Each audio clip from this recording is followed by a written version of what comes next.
there will be no business. So we have the US model, which is free model, okay, which the customer dictates everything. We have the European model, which we have the regulations, and we have the directives, strict directives, which our country is part of it. And we have other models, let's say more free models, but they exist, okay? Now, the model is like this: the governments create some regulations and directives, and the private sector has to take these directives and generate business according to these rules, okay? If the private sector will not, and also take huge responsibility and liability, which sometimes these companies are not aware of the responsibility and liability they're taking upon themselves, okay?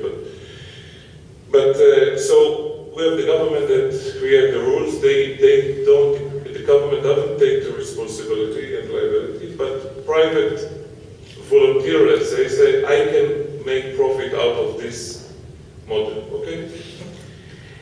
Now, we have to differentiate between two kinds of transactions. A transaction that is made because the government forced the citizen to purchase it.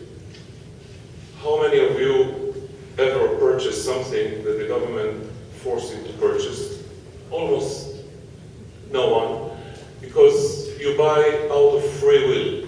So if one of you thinks that he will generate a huge business because of the directives, he can forget about it. He will not. Nobody will be rich because government dictates something and all the people will buy it. It will not happen. Person buys something, this is the other transaction, not because someone forced him to buy, because he wants to buy, okay? Because, and we were now at the coffee break, you have to show, not because you have to buy it, but because you want to buy it, because it saves you money, it saves you time. So we made different kind of projects that were forced by the government, and project that we convinced the customer it is good for you if you do it. You save time and money. So this is why we created the third company and went more to solutions and not for selling certificates. Because selling certificates is difficult to succeed. The margins are very small, and it's in question whether you can make a stabilized company on this. But selling solutions like iPhone or iPad or things like this is something that someone say to himself, even if after, I don't know, it's amazing to see that you buy, I don't know, iPad, some old iPad, and you don't use it because there's a new technology, and you buy the new technology, and you buy technology and after technology, but I don't know where it stopped. So, but you do it from your own will. Nobody forces you to buy it. So if we can make out of the digital signature, e-signature issue, good technology and something that the citizen, not because the government regulates it, but because you want to go to a meeting and you want to do something like we all sit here in laptops, and this is good for me to buy this product. Yes, this will succeed. Okay, but the question here, where is the meeting point between the free will and the responsibility of the government to these people that maybe do not understand that if they buy something, it is not what they expect. If someone sells you a digital signature, maybe it's worth nothing, but you don't know it, okay? So yes, the government has a very important rule to explain you, and you should sign when you buy something. I do understand that I'm buying A, B, C, D, and the outcome can be E, F, G, okay?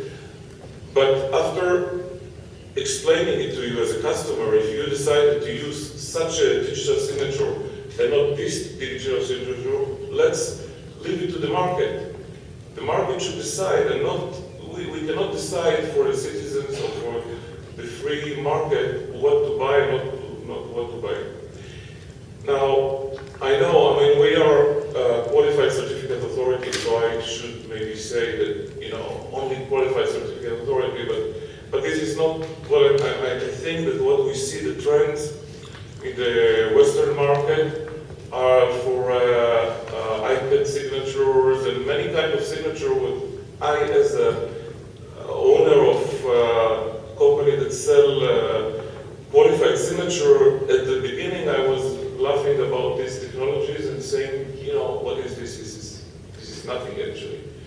But now I see it a bit different, and probably the long future, or maybe the short future, we have some combination of products that combining the simplicity and what the end user would like to have, together with the restrictions and regulations and the directives that make this something serious and something that we can use.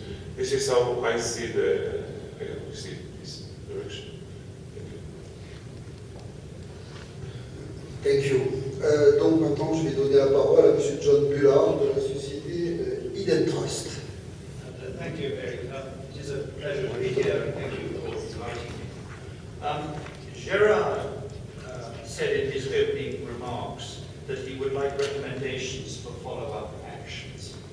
And I would urge each and every person in this room to say, look at the role of your regulated financial institutions in each of your nation states.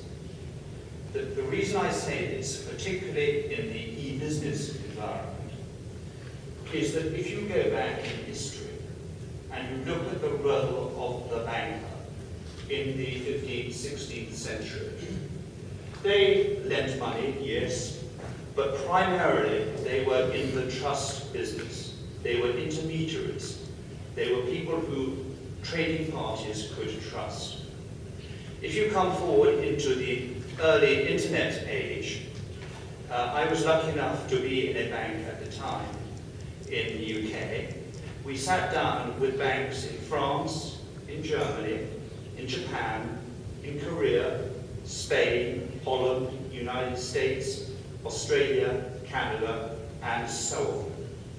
And we built a trust model, a contractual-based trust model, based upon common law, wherein banks from around the world are able to sign up to a common liability framework.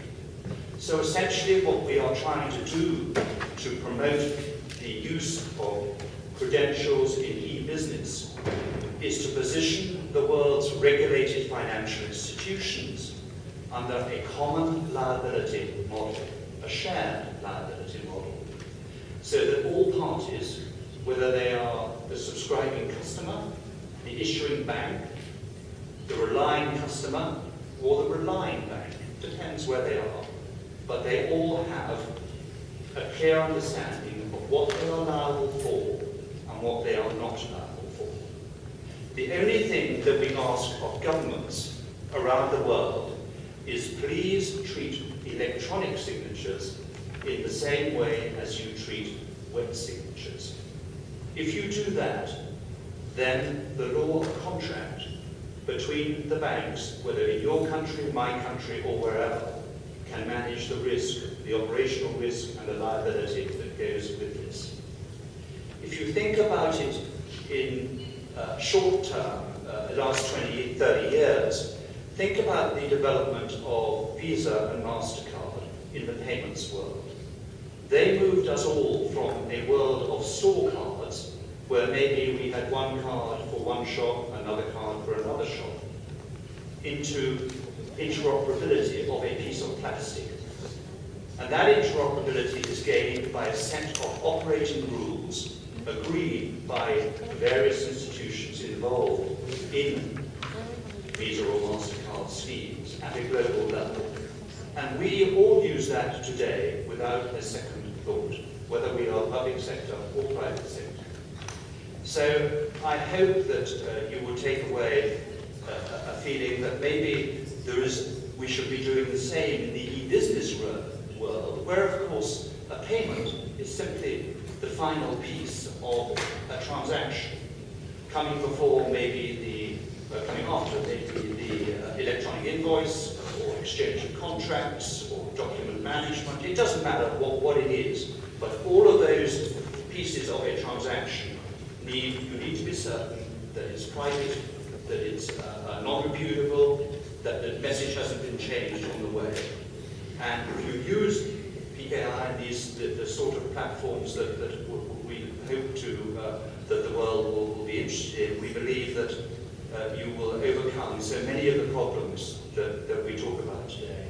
So I come really very humbly to say thank you for having me here today, and I hope that what we are doing in the identitrust world with the banks around the world will be something that you and your countries will be interested in taking a look at in future years.